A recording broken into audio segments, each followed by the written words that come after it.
대한민국 현대사의 많은 인물들은 그 평가가 극명하게 갈립니다. 그러니 부디 다양한 자료를 접하고 공부하여 자신만의 역사적 가치관을 형성하길 바랍니다.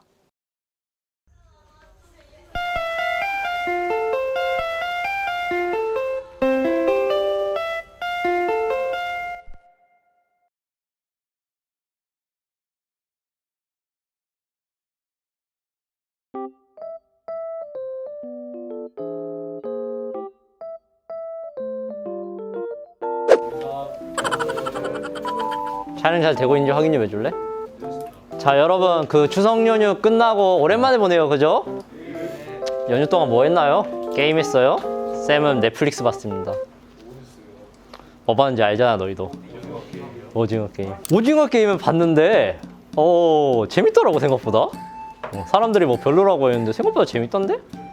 약간 여파가 조금 남아있어. 근데 그거는 일단 제쳐두고 일단 수업을 해야겠죠, 우리가? 시작을 해보도록 합시다. 자, 여러분들 그 화면 보면요, 오늘 수업의 제목이 나와 있습니다. 오늘 수업의 제목은 호랑이를 잃다입니다. 우리나라에 호랑이 한 마리가 세상을 떠나게 됩니다. 그 얘기를 이번 시간에 해결해 보도록 할 거예요. 알겠죠? 지난 시간에 배운 내용 한번 정리해 볼까요? 우리나라가 1945년 8월 15일에 광복을 했어요. 난리가 났겠죠? 사람들 표정 봐요. 아이고 좋아라 이러고 있잖아요. 그런데 문제는 뭐냐면은 우리나라가 광복된 그 상황에서 하나로 합쳐야 될 독립운동가들이 오히려 갈라져서 싸웠다는 게 문제였습니다. 좌익과 우익으로 갈라져서 싸우게 됩니다. 그죠? 거기다가 플러스 해가지고 미국과 소련이 우리나라에서 또 싸우기 시작해요. 이 상황을 보면서 많은 사람들이 예상을 하는 거죠. 좌익과 우익도 싸우고 미국도 소련도 싸우니까 결국 싸우면 어떻게 돼야 돼? 갈라서야지. 그러면 분단되는 거 아니야? 그렇게 걱정을 하는 사람들이 많았어요. 그래서 그때 좌익 쪽에 있던 여운형 서인님이 이제 김규식과 손을 잡고 좌우 합작 운동을 펼치게 됩니다. 이 좌우 합작 운동 같은 경우에는 별 의미 없는 운동이었다 이런 얘기도 많아요. 왜냐면은 양 극단에 있는 사람들은 결국 끌어들이지 못했거든. 근데 어쨌든 간에 상징적인 의미는 있어요. 좌우로 합쳐서 하나의 정부를 구성하고 있던 그런 상징적인 의미는 있는 거죠. 안타까운 점은 근데 여운형 서인님이 결국 좌우 합작 운동을 성공하지 못하고 암살을 당했던 겁니다. 그죠? 당시 여운형이 암살당하는 그 달에 암살 시도가 전국적으로 있었대요. 그만큼 대한민국은 암살의 시대였습니다. 난리가 났죠? 자, 여운형이 암살당하고 좌우 합작 운동은 알다시피 실패했어요. 그럼 이제 우리는 뭐밖에 없어요, 이제 결말이. 결국 분단이 될 거예요. 근데 그 분단되는 것을 어떻게 끝까지 막아보고자 했는지 그런 얘기를 이번 시간에 해보도록 할 겁니다. 자, 미국과 소련이랑 사이가 안 좋죠? 그래가지고 당시에 미국과 소련은 결국 한국 문제에 대해서 협의를 못 보게 돼요. 그래서 미국이 선택한 게 뭐였냐? 다른 애들한테 부탁을 하게 됩니다. 그때 부탁을 했던 게 바로 누구냐면 유엔입니다. 유엔. 다른 말로 국제연합이라 부르는 애들이에요. 저 국제연합한테 해결을 대신해달라고 한 거예요. 근데 이거를 소련이 당연히 반대를 하게 됩니다. 야, 무슨 얘기야? 국제연합 유엔이 본부는 지금 미국 뉴욕에 있잖아. 당연히 너희 미국한테 유리하게 해주는 거 아니야? 이런 식으로 소련이 얘기를 했었던 거죠. 어쨌든 간에 유엔은 이 문제를 받아가지고 자기들끼리 회의를 하게 돼요. 그게 바로 뭐였냐면 1947년 11월에 있었던 유엔 총회입니다. 유엔 총회의 결과로 어떤 결정이 내려졌냐면요, 한반도 총선거가 결정이 되게 됩니다. 총선거. 총선거를 두 글자로 줄이면 총선이 됩니다. 총선으로 우리가 뭐 뽑는지 알아요? 국회의원 뽑거든요. 대통령 뽑는 거는 대선이고요. 그죠? 당시에 유엔의 결정은 이거였어요. 한반도 전체 국민들을 대상으로 해가지고 총선을 통해서 국회의원들을 뽑자. 그리고 그 국회의원들을 통해서 이제 대통령을 뽑고 그렇게 대한민국 정부를 구성하자라는 것이 당시의 유엔의 결정이었던 거죠. 소련이 당연히 찬성했을까요? 반대했을까요? 반대했겠죠. 유엔 너희들의 결정을 우리는 따를 수 없다 이렇게 얘기하니까 유엔이 한 번 더 회의를 거치게 되는데 그게 바로 유엔 소총회였습니다. 근데 유엔 소총회의 결과가 우리한테 의미심장하게 다가옵니다. 한번 볼까요? 남한 단독 선거 결정. 그 말인 즉슨 선거의 대상에서 북한을 어떻게 한다? 빼버리겠다는 거예요. 소련이 반대하니까 우리 남한이라도 단독 선거해가지고 정부 세워줘 이런 얘기를 한 거죠. 이게 결정되는 순간 벌써 뭐가 확정된 거예요? 분단이 이미 확정되거나 다름없는 상황이었던 겁니다. 안타깝죠. 자, 그래가지고 유엔은 소총회를 통해서 이렇게 결정을 하게 됩니다. 소련은 당연히 반대를 했지만 어쨌든 유엔은 밀어붙일 생각이었어요. 근데 김구 같은 경우는 그런 식으로 얘기합니다. 남한만 단독 선거를 하게 되면 결국 우리가 북과 남이 완벽하게 갈라지는 그런 상황이 발생하게 될 건데 그거를 나는 절대로 찬성하지 못한다 라고 김구는 얘기를 했던 거죠. 발언을 한번 볼까요? 나는 통일된 조국을 건설하려다가 38도선을 베고 쓰러질지언정 내 몸에 구차한 안위를 위해 단독 정부를 수립하는 데는 협력하지 아니하겠다. 쉽게 얘기해서 분단은 절대 안 된다라는 게 김구의 입장이었어요. 그리고 이때부터 김구랑 이승만이 어떻게 되냐면은 본격적으로 갈라지기 시작합니다. 왜냐하면 이승만은 남한만의 단독 선거를 찬성했거든요. 자, 한번 입장을 봅시다. 김구는 남한만의 선거를 반대했죠. 근데 이승만은 남한만의 선거를 어떻게 했다 했어요? 찬성했다 했습니다. 둘 다 의견의 근거는 있습니다. 김구 선생님 같은 경우에는 남한만 선거하면 결국 우리가 분단되는 거다. 이승만 같은 경우에는 이미 북쪽은 소련과 김일성이 거의 정부를 세워놓은 거다. 마찬가지다. 어차피 쟤네들은 설득 안 될 거니까 우리 빨리 정부 세워서 나라 안정시켜야 된다. 이러다가 다 망한다라고 생각했던 게 이승만입니다. 둘 다 근거가 있죠. 근데 어쨌든 간에 김구 선생님은 분단을 끝까지 반대했고 그래서 어떻게 하냐면 아예 북한으로 넘어가서 김일성을 만나게 된 겁니다. 남과 북이 회의를 안 하게 된대요. 그 회의의 이름이 좀 길어요. 제가 읽어보자면요. 남북재정당 사회단체 대표자 연석회의. 좀 많이 길죠? 근데 이 긴 거를 우리가 네 글자로 줄여서 뭐라 부르냐면요. 남북협상이라 부르게 됩니다. 1948년 4월 달에 김구는 북한으로 넘어가서 모란봉 극장에서 이제 김일성을 만나게 됩니다. 자, 김일성과 김구가 만나가지고 나름대로 회의를 하고 뭐 성과를 이루는 것처럼 보이지만 사실 우리는 알고 있어요. 이미 분단은 확정된 것이나 다름없다는 걸. 그래서 사람들이 그런 얘기를 해요. 김구 사실은 분단 확정된 거 알면서도 그냥 넘어가가지고 이승만에 맞서서 지지도 올리려고 한 거 아니냐 이런 얘기도 있었고 김일성 사실 분단된 거 확정인 상황에서 그냥 자기가 명분 얻으려고 이런 거 하는 거 아니냐 이런 얘기도 있었죠. 김일성 입장에서 생각해봐요. 남북 협상을 하잖아요. 그러면 김일성은 이런 핑계를 댈 수 있어요. 내가 남북 협상해가지고 분단을 막으려고 했는데 어쩔 수 없이 분단된 거다. 이렇게 김일성은 얘기할 수 있는 거잖아요. 그런 명분이 김일성한테 이 남북 협상으로 생기게 된 겁니다. 한편으로는 김구 선생님은 이제 사람들이 공산주의자 아니냐 하고 몰아가는 의견들도 있었어요. 왜 김구를 공산주의자로 얘기했을까요? 김일성이랑 손잡으려 하니까. 그런 식으로 이제 의견이 몰리고 했던 겁니다. 그래서 어떻게 보면은 그렇게 생각할 수도 있어요.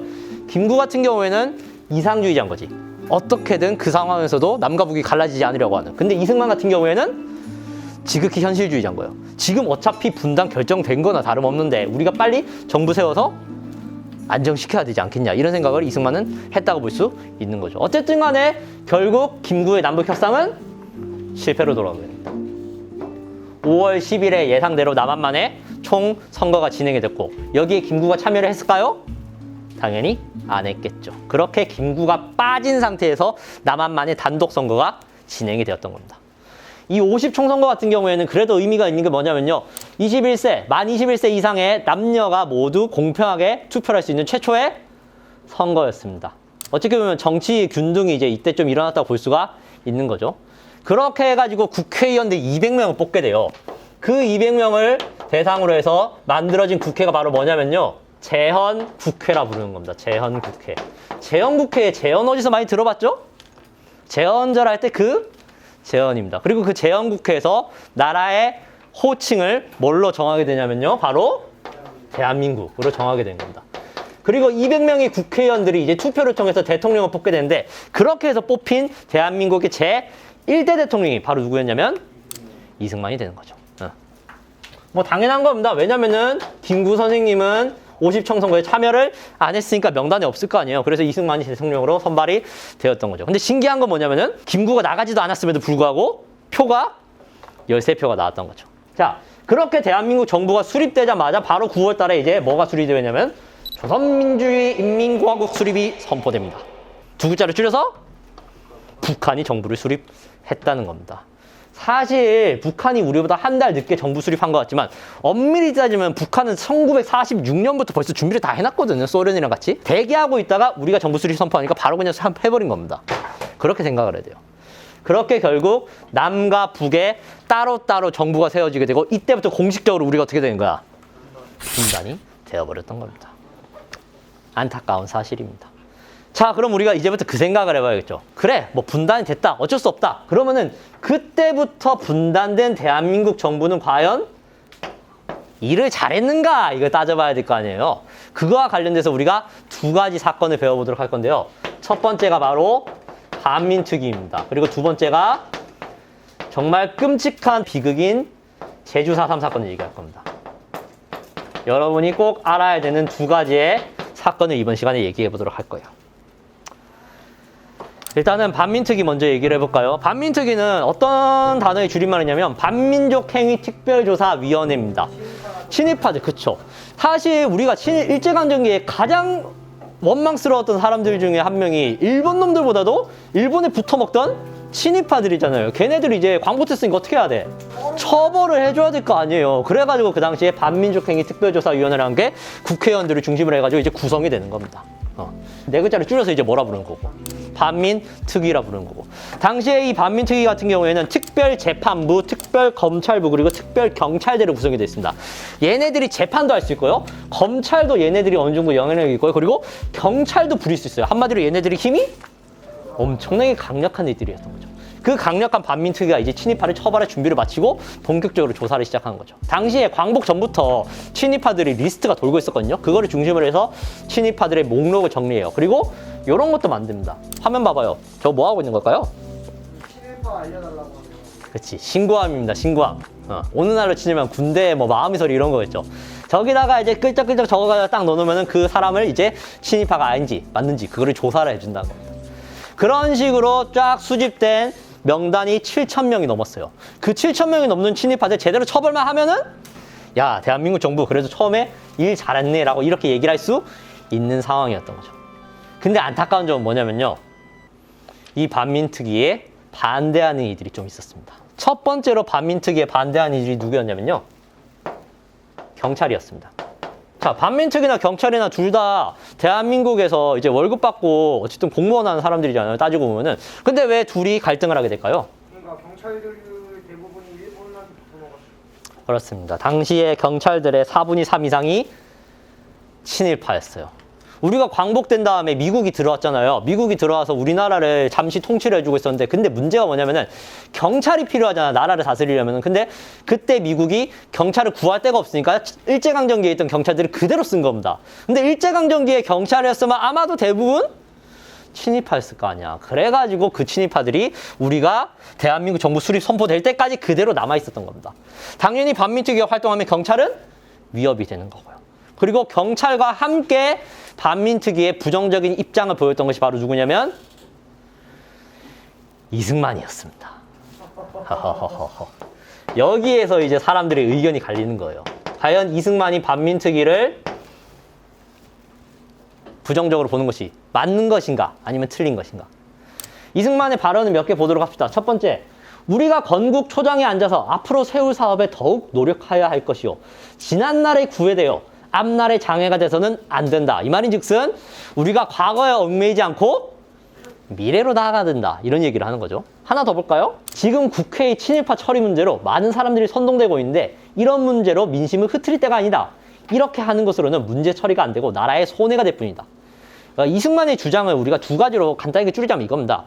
첫 번째, 봐봐요. 여기 반민특위 같은 경우에는 지금 경찰도 있었고요, 그리고 검찰도 있었죠. 그렇잖아요. 얘네들 그리고 재판도 할 수 있어요. 근데 우리가 삼권분립이라고 사회 시간에 배웠죠? 어떤 특정 기관이 권력이 너무 세면 안 되니까 그 권력 세 가지를 흐트러 놓잖아요. 입법권, 행정권, 사법권. 근데 얘네들은 그게 좀 몰려있는 상황이었어요. 그래가지고 이승만이 그렇게 얘기한 거지. 반민특위는 조사만 해야지 재판하고 그리고 경찰 투입하고 그런 거는 다른 기관에서 해야 된다. 이렇게 이승만은 주장을 합니다. 뭐 삼권분립에 의거하면 일리가 있는 말이긴 합니다. 그리고 두 번째, 이승만이 반민특위를 반대했던 이유 중에 하나는 바로 경찰 때문입니다. 반민특위가 활동을 하면 경찰들이 많이 잡혀가겠죠. 그러면은 초기에 나라가 안정되는데 힘이 많이 들 겁니다. 결국 우리가 대한민국 정부를 수립했지만 그 당시에 대한민국 내에서도 이제 북쪽 세력이 좀 많았거든요. 이를테면 남로당애들. 남로당 같은 경우에는 대표적인 사회주의 단체인데요, 실제로 남로당 애들이 대한민국에 여전히 남아있었거든요. 그러면은 이승만은 어쨌든 경찰을 그렇게 많이 잡아들이는 게 나라의 안전에 위협이 될 수 있다, 이렇게 생각을 했던 겁니다. 판단은 여러분이 하는 거예요. 이승만이 옳은 선택을 했는가, 틀린 선택을 했는가. 다만 확실한 것은 이승만은 반민특위에 부정적이었다. 자, 그러면은 생각을 해봅시다. 이승만과 라이벌 관계로 돌아선 김구는 당연히 그런 반민특위에 없던 입장이었을까요? 호의적인 입장입니다. 친일 반역 분자들에게 악형을 당하고 생명까지 빼앗긴 수많은 선녀들의 영령과 아직도 고통스럽게 살아있는 독립운동자들은 반민자들을 단호히 처단하려는 특위의 활동을 지지할 것이며 인민들도 이것을 찬양할 것이니 무릇 이를 방해하려는 행위는 청산하여야 할 것이다. 쉽게 얘기해서 반민특위 방해하지 마라! 라고 김구는 얘기했던 거죠. 그렇게 김구와 이승만이 반민특위에 대해서 상반된 입장을 보이고 있는데요. 문제는 뭐냐면 이 반민특위가 가면 갈수록 이제 탄압을 당하기 시작한다는 겁니다. 1949년 5월 달에 무슨 일이 있었냐면요. 국회 프락치 사건이 발생하게 됩니다. 국회의원 중에 남로당이랑 손을 잡은 놈들이 있다면서 국회의원들을 막 잡아들여요. 근데 그 국회의원들이 알고 보니까 반민특위에 누구보다 적극적이었던 사람들이었어요. 그리고 바로 다음 달인 6월 달에 무슨 사건이 벌어지게 되냐면 반민특위 습격 사건이 펼쳐지게 됩니다. 자, 봐봐요. 반민특위랑 경찰 중에서 누가 누구를 처벌해야 되는 거야, 지금? 반민특위가 경찰을 처벌해야 되죠. 근데 반대로 경찰이 반민특위를 습격해서 반민특위 요원들 35명을 붙잡아버립니다. 그리고 반민특위가 가지고 있던 자료들을 폐기해버리고 심지어 그 붙잡힌 반민특위 요원 중에서는 이제 검찰총장까지 있었어요. 난리가 났던 거죠. 그리고 그 반민특위 습격 사건이 지시했던 게 바로 누구냐면 이승만입니다. 이거에 대한 판단도 여러분이 하세요. 이게 맞는 건지 틀린 건지. 이승만은 그만큼 뭐 나라의 안정을 추구했다라고 볼 수도 있는 거고, 아니면은 그래도 헌법으로 세워진 반민특위인데 이렇게 탄압을 하는 것은 도가 넘지 않았냐 이렇게 생각을 할 수도 있는 거고. 어쨌든 그랬습니다. 그리고 정말 안타깝게도 이 반민특위 습격이 벌어졌던 6월 말쯤에 하필이면 김구가 암살을 당한 겁니다. 안두희라는 군인이 김구한테 찾아가가지고 총을 2발 빵 쏴가지고 이제 김구가 사망을 하게 됩니다. 그 배후에 누가 있었는지는 아무도 몰라요. 뭐 미국이라 얘기하는 사람도 있고 이승만이라 얘기하는 사람도 있고. 근데 솔직히 이승만이 그럴 수 있었을까 싶어요. 김구가 그때 죽었으면 누구라도 이승만을 의심했을 텐데. 그렇습니다. 아무튼 그래가지고 김구가 그렇게 세상을 떠나게 됩니다. 화면 보이나요? 저기에 저 창문에 빵꾸 난 거 저거 당연히 뭐겠어요? 김구 선생님을 쐈던 총알이 그대로 관통이 된 겁니다. 창문에. 그리고 그 창문 바깥으로 보면은 사람들이 절을 하고 있죠. 김구의 떠남을 슬퍼하면서 이제 절을 하고 있는 겁니다. 그리고 저 사진을 찍은 사람이 이제 사진 제목을 뭐로 정했냐면은 혼란 속의 한국, 호랑이를 잃다 이렇게 정했던 거죠. 그렇게 호랑이 한 마리가 세상을 떠나게 되었던 겁니다. 자, 생각해 봅시다. 반민특위를 지지하던 국회의원들 어떻게 됐어요? 잡혀갔죠? 그리고 반민특위 자체도 경찰한테 습격당했어? 그리고 반민특위를 지지해주던 엄청나게 강력한 정치가였던 김구가 어떻게 됐어요? 암살됐죠? 작년에 반민특위 어떻게 될까요? 해체를 당하게 됩니다. 와르르 무너지게 돼요. 우리는 7,000명이 넘는 친일파들을 제대로 처벌할 수 있을 거라고 생각했지만 결과를 한번 보여주자면요. 암울합니다. 7,000명이 넘는 조사 대상 중에서 682명만 조사를 했고요. 그리고 그 중에서 실형, 쉽게 얘기해서 깜빵에 들어갔던 인물은 단 7명입니다. 7,000명 중에 7명. 그리고 그 7명조차도 바로 다음에 다 석방됩니다. 자, 결론부터 얘기합시다. 반민특위를 통해서 대한민국 정부가 처벌에 성공한 친일파의 수는 0명이에요. 0명. 이거는 그냥 대한민국 정부가 일을 못했다라고 볼 수밖에 없는 겁니다. 처벌해야 될 사람들을 제대로 처벌하지 못했다는 거죠. 자, 그럼 반대로 처벌해선 안 될 사람을 처벌한 사례는 있을까요? 그것도 있습니다. 그게 바로 제주 4.3 사건이었어요. 이것도 좀 끔찍하죠. 제주도 같은 경우에는 일제강점기에 가장 고통받았던 지역 중에 하나입니다. 왜냐면은 일본이랑 가장 가깝거든요. 그래서 일본이 광복 이후에 후퇴를 하잖아요. 도망가면서 제주도에는 끝까지 남아있어요. 그래서 제주도 사람들을 끝까지 괴롭히고 가거든요. 그리고 그 자리에 미군정이 들어오잖아요. 근데 그 미국도 제주도랑 그렇게 잘 맞지는 않았어요. 그래가지고 제주도 사람들이 일본도 싫어하고 미국도 싫어하고 그런 상황이었던 거죠. 그러다가 일이 터진 게 언제냐면 1947년 3월 1일이었습니다. 당시에 제주도에서는 3.1절 기념행사를 하고 있었거든요. 그런데 사람들이 막 모여있는데 말을 타고 있는 기마경찰이 그 6살짜리 여자아이를 못 보고 말발굽으로 차고 간 거예요. 여자아이가 뻑 하고 차였을 거 아니야. 김학경찰이 그걸 모르고 그냥 가는 거지. 당연히 시민들이 어떻게 하겠어요? 에이 뭐하노? 야, 너 무슨 뺑소니야 하면서 사람들이 돌을 집어가지고 그 김학경찰한테 던지기 시작합니다. 얘가 쫄았겠죠? 그래서 경찰서로 도망가요. 경찰서로 도망가니까 이제 시민들이 돌을 들고 경찰을 쫓아가게 됩니다.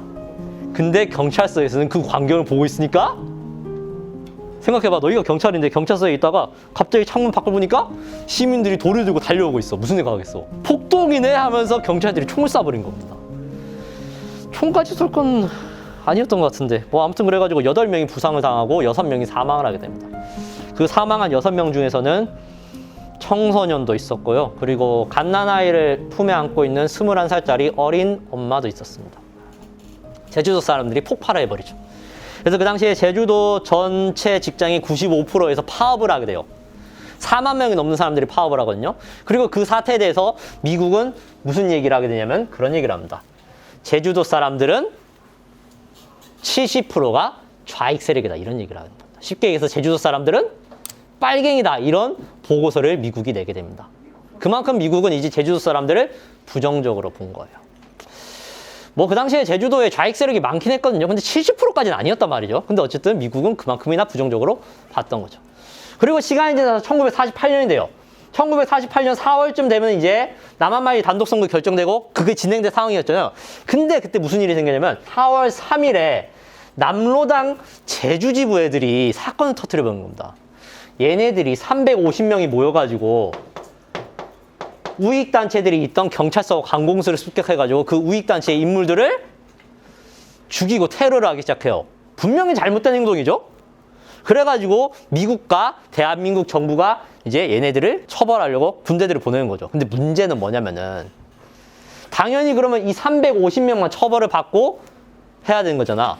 근데 그 당시에 제주도에서 죽었던 사람의 수가 몇 명이냐면 350명이 아니라 3만 명입니다. 3만 명.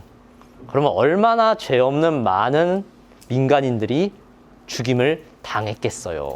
그게 끔찍한 겁니다. 자, 4.3 사건 이후에 이제 11월 21일 대한민국 정부가 공식적으로 세워진 이후에 11월 21일부터 대토벌 작전이 펼쳐지게 됩니다.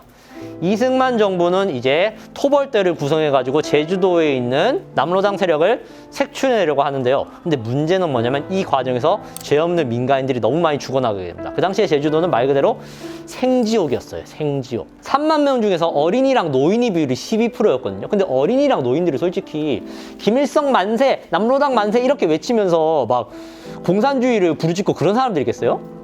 그건 아니잖아. 근데 그 12%나 되는 사람이면 3,000명이 넘는 사람들이 어린이랑 노인이었는데 그 사람들은 공산주의 제대로 알지도 못하는 사람들인데 억울하게 다 죽어갔다는 겁니다. 그것만 봐도 진짜 끔찍하다 얘기할 수 있고요. 그리고 그 당시에 토벌대들이 했던 비인간적인 행위들을 몇 개만 얘기하자면요. 가족을 붙잡아. 그런 다음에 가족 중에 한 명을 죽이면서 그런 얘기를 한 거야. 너희들 내가 얘 죽일 때 박수 치면서 만세를 불러. 그러지 않으면은 너희도 똑같이 될 거야. 이런 식으로. 자기 가족이 죽는 걸 보면서 만세를 외치면서 박수를 치게 했던 겁니다. 그리고 한편으로는 살아있는 사람을 묶어가지고 관역으로 만들고 사격 연습을 하고 있습니다. 끔찍하죠. 이게 같은 민족끼리 뭐 하는 짓입니까, 진짜. 이런 일이 있었던 겁니다. 처벌해야 될 사람들은 제대로 처벌하지도 못하면서 반대로 처벌하지 않아야 될 사람들까지 처벌해버렸던 게 그 당시에 대한민국 정부였던 겁니다. 뭐 여기에 대해서도 이승만은 두 가지 입장으로 볼 수 있죠.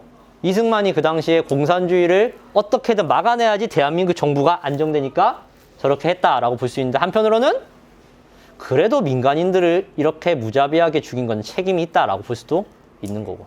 물론 그게 이승만 개인의 문제가 아니라 토벌대랑 이승만 정부의 문제라고 생각을 할 수도 있는 거고. 판단은 당연히 여러분이 하는 겁니다. 김구 선생님에 대해서도 사실 너무 이상적이다. 이렇게 이상적인 얘기만 해서 김구가 솔직히 제대로 이러는 게 있느냐 이렇게 얘기를 할 수도 있는 거고. 판단은 여러분이 하는 겁니다.